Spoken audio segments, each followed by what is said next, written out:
Happy Hump Day! So with it being February, I wanted to do something over the whole month. And what better thing to review and recommend than romance novels in February.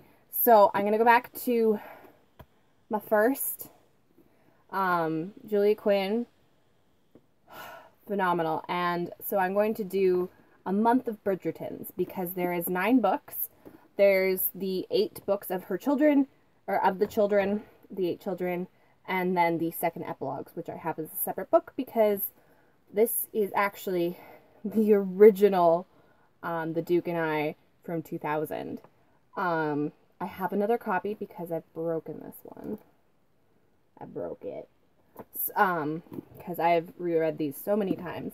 So I just wanted to go over all of them kind of in detail. So this one is about Daphne and Simon. Simon is my favorite of the Bridgerton specific heroes. He is emotionally flawed, and it's something that they both have to overcome together and come together on, and it's just wonderful. Daphne's his perfect second half who helps him explore those feelings and helps him deal with them. And it's always nice when a romance novel, okay, you know these people are going to end up together. It's about them fucking eventually.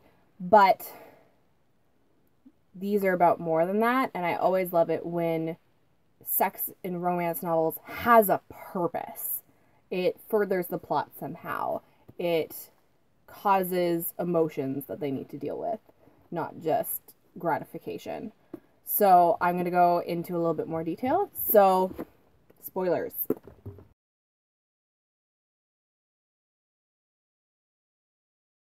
Spoiler wall down. Like, from here on out, there be spoilers.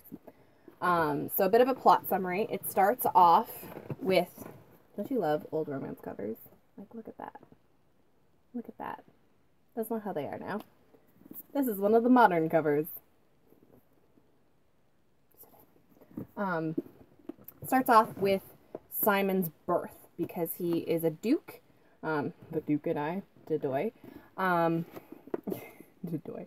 And it deals with his father, and his relationship with his father really sets that up because when he was born, he was a miracle baby. They kind of forced the pregnancy. It killed his mother. She should not have had children in that day and age. It killed her.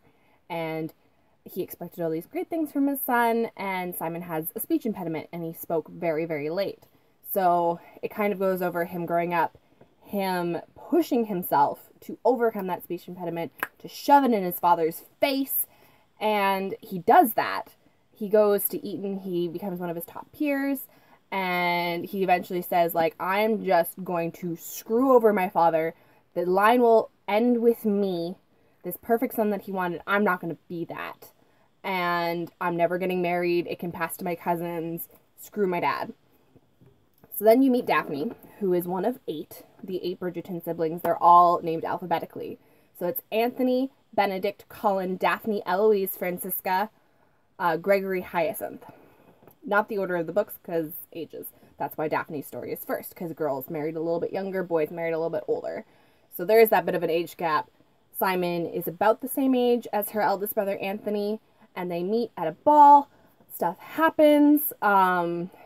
They end up getting compromised. It's been a while since I've read it, but they meet, some stuff happens, they end up getting compromised. There's a duel between her brothers and Simon. He agrees to marry her, and because back then you were told on the night of your wedding what happened between a man and a woman, and granted, Violet was much better than some mothers are in specifically even romance novels. She told her a little bit more than and she was more positive about it.